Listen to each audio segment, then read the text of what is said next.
kids these days smoking crack? When I was a kid, the only crack we had was up our butts. And another thing that makes me really angry is the music. Music today sucks. When I was a kid, we had good bands like Pink Floyd and Led Zeppelin. And now everything these days, it's all garbage. Garbage. Wrong.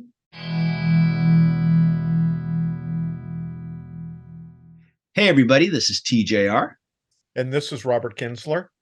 And this video has been inspired by a video that I saw on the 33 RPM channel, a video that he did entitled 7 Modern Albums for People Who Think All New Music Sucks. And this, of course, is in response to a lot of people, especially, I hate to say it, in our age range, who just yell and scream at the cloud. Music isn't good anymore. All the new music stinks. And, you know, Robert, since the early 2000s, you and I did a show on a different channel called Music Worth Buying, where we discussed new releases that we wanted to recommend, that we thought were good. So we know there's lots of great new music out there. There's always has been. It's still coming out, and to this day. So today, we are each going to share with you some albums, recent albums, that prove that music is still good. Today, Robert and I are going to look at 6 albums. Why 6 and not 7? Because 6 is an even number, and 8 probably would have been too long. You ready, Robert? I am more than ready. Okay, let's do this. So the first album that I'm going to talk about is by Gary Clark Jr. It's entitled This Land, off of Warner Brother Records. And this is guitar songwriter Gary Clark Jr.'s 3rd studio album, released in 2019, and it's still his latest album. Now, if you were to look at the Wikipedia entry on this album, Robert, you would see it listed under the genre of blues, rock, R&B, and hard rock.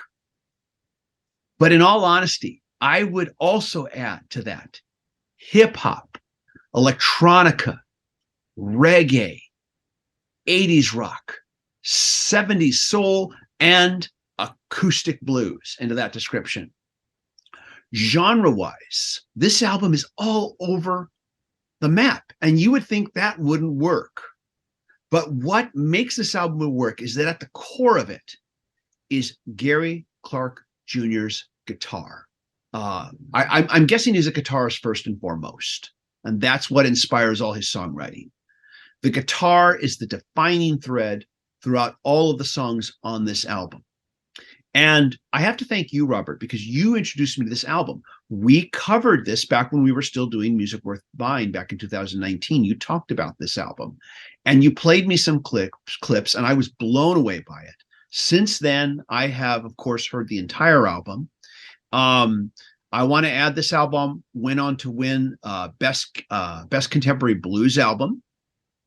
And that was even before you were telling me about it. It would later go on to win this in the Grammy Awards. Now, this album has received some criticism from blues purists, saying that the album is not blues. And that was back when we used to play clips, which we can't do anymore because we don't want to run into copyright problems. But all I can say to that criticism, that this is not real blues, is that when all the British blues influenced hard rock bands were making waves during the late 60s and 70s, back then you had blues purists saying pretty much the same thing. You know, nice try, kids, but that ain't the blues.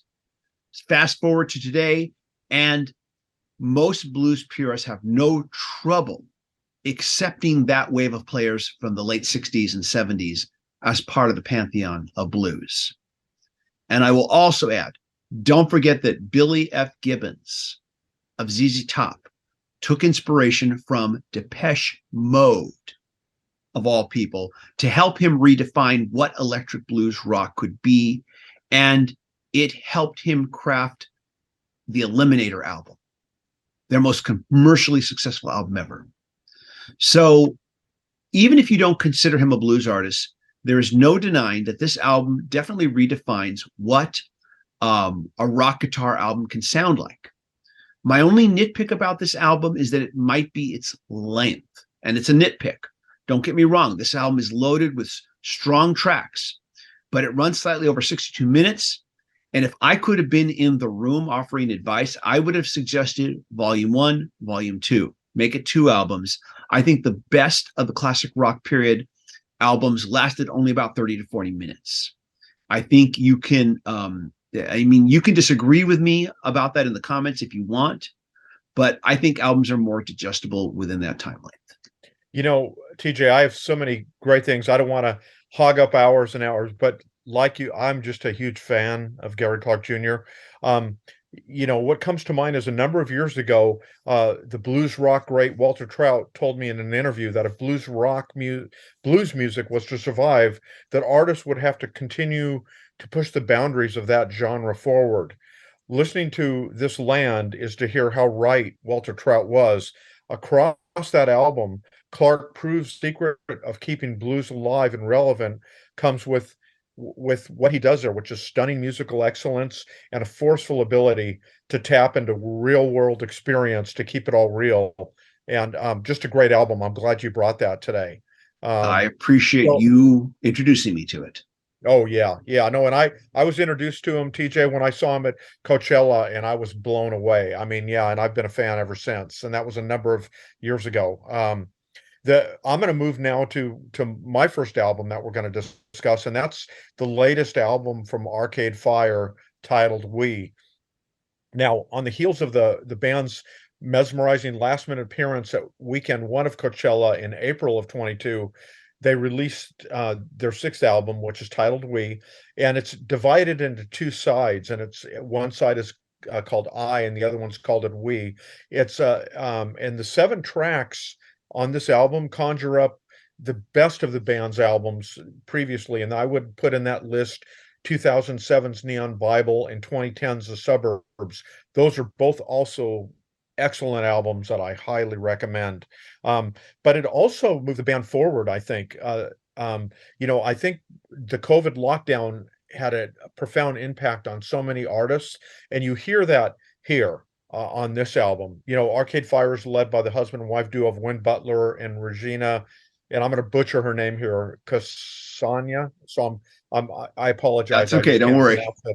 And they wrote much of this music alone because the band was probably not getting together because of the lockdown. So lyrically, We touches on alienation, overload of technology, survival, romance, and parenthood, and you know, all these diverse topics wouldn't matter if the songs weren't very good, but here they are good. There's a melodic power and just a driving propulsiveness to the music that I just, every time I hear this album, I hear something new and I just love it. You know, and what I might add or close with is I actually saw the band last week when they, as part of their We tour, and the songs even took on more power and more poignancy with the enthralled crowd and stuff. And I'm just a big fan of this album. Excellent. I just want to add to that we are aware that there is some controversy surrounding this band. And I want to just say that when discussing this band and within the context of this particular video we are making today, we want to stress the importance of separating the music from any controversies that surround any of its band members. So before you start talking about this in the comments section, this is the wrong video. We may not necessarily disagree with you with what you have to say about it, but those controversies are a separate topic, which we did address in a previous video. We are just discussing the music. So I just want to point that out before anybody starts really slamming in the comments section. And I entirely agree with you and want to make that clear as well. Thank you for bringing that up, TJ. Yeah. With that said, I am going to discuss my next pick, which is a band called Witch, spelled Wytch, and the album title is called Exordium. It's on Ripple Music. And hailing from Sweden, this band was formerly known as Aska. Hopefully, I've said that correctly. The band features, and again, I'm going to do my best with pronunciations, Matthias Markland on guitar vocals, Simon Lundstrom on bass and vocals, Johanna Lundberg probably on vocals, and Friedrich Nielsen on drums. Now, I'm pretty vocal about the fact that I have not been the biggest fan of a lot of contemporary metal that has these throaty scream vocals with emo pop elements. And I'm not saying this musical combination can't work. I'm just saying that I haven't heard it work too much in the past for me. Exordium, however, is a welcome return to doom-laden, power chord-driven metal of the 70s. And I use the word return versus saying throwback. This album is not a throwback. It is a continuation of the kind of metal that I grew up on as a teenager by bands like Black Sabbath and Judas Priest. And it sits alongside the best examples of this musical time period.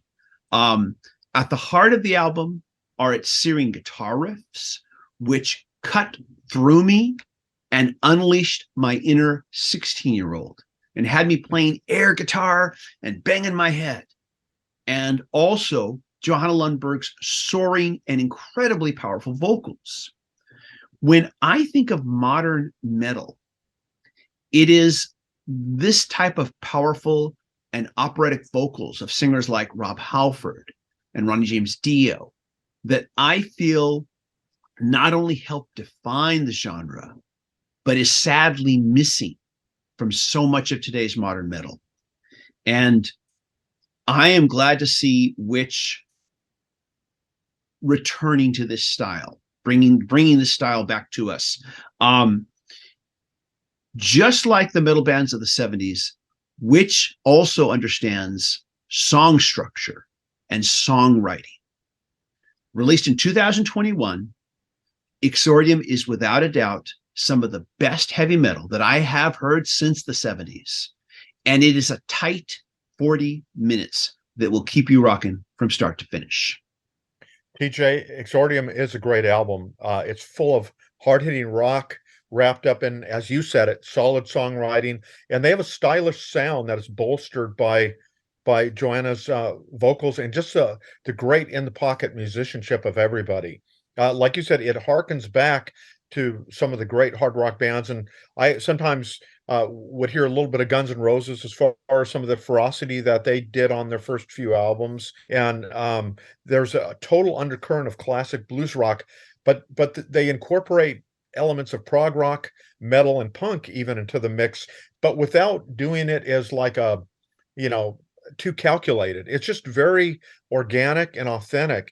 I recommend the track Savior and Brooding You off this album very much. Great call on that one. Now I'm going to go into an album that I know we're both huge fans of, TJ, and that's Dawes' Misadventures of Doom Scroller. Again, this is another 2022 album, and for my mind, Dawes continues to be a stellar light in the modern rock universe, defying easy categorization while boldly displaying even more dizzying heights with every album that they do. This was Dawes' 8th album, studio album, that is, and it's certainly one of the best albums of the year. I would rank it with the Arcade Fire album We that I talked about previously as two of my favorite albums of this year. You take the ambitious opener, Someone Else's Cafe, Doom Scroller tries tracks. It's 9.5 minutes, and it somehow blends. I mean, this is crazy. Laurel Canyon folk rock, Steely Dan mining jazz rock, and gospel-tinged elements all in one song. And it's just fantastic. I mean, I just love this album, and I know you kind of feel the same way I do. And let me just say that the band's their virtuoso musicianship is on full display, and they just get better and better with each album. And I want to highlight who they are. Dawes is Taylor Goldsmith, who's the primary vocalist and plays guitar. Wiley Gelber, he plays bass. Griffin Goldsmith, who's Taylor's brother. He's on drums, percussion, and background vocals, and Lee Pardini, who plays piano, organ, synthesizers, guitar, and the kitchen sink. And again, you know, yeah, just love it. And of course, you have discussed Dawes in the past, back when we did the Music Worth Buying show. But this is the album. This is the album that really sold me. And you're right. That opening, that 9-minute track, I was just absolutely knocked out at how well it kept me engaged, entertained, and like you said, the Steely Dan jazz mixed with the Laurel Canyon sound. Just wow. How did they do that? For those of you who want to hear the more sophisticated side of classic rock, for those of you who miss that sound, that would have been, say, I guess, personified by maybe artists like Van Morrison, Steely Dan, Exactly. to name a couple. This would be the modern album to check out. And I dug this album from start to finish. Okay, so I'm going to pick up the ball from here and discuss the album Canterbury Girls by Lily and Madeline, or maybe it's pronounced Madeline. Lily and Madeline, that's what I'm going with, are an American folk pop duo from Indianapolis, Indiana, consisting of the sisters Lily and Madeline, and now the last name, I've heard it pronounced Yerkowitz. I've heard it pronounced Jerkowitz. I'm going to go with Yerkowitz. Okay. They have released 4 full-length studio albums, and Canterbury Girls is their latest release from 2019. Now, you and I have both seen the Bee Gees documentary film, How Do You Mend a Broken Heart? And there's a comment in there from Noel Gallagher, best known for Noel Gallagher's High Flying Birds and another band called Oasis. And he comments on the uniqueness of sound that can only come from brothers singing together, something he knows about. And I feel that this also really holds true for all siblings, including sisters. In a recent interview, Madeline Yerkowitz described herself as the soprano and her sister Lily as the alto, and that together, when they sing together, they are a third voice that neither of them expected to hear. Part of the appeal of their music is similar to the appeal of Crosby, Stills, and Nash. It's all about how their voices blend together. But of course, that's nothing without really good songs. And this album has great songs from start to finish.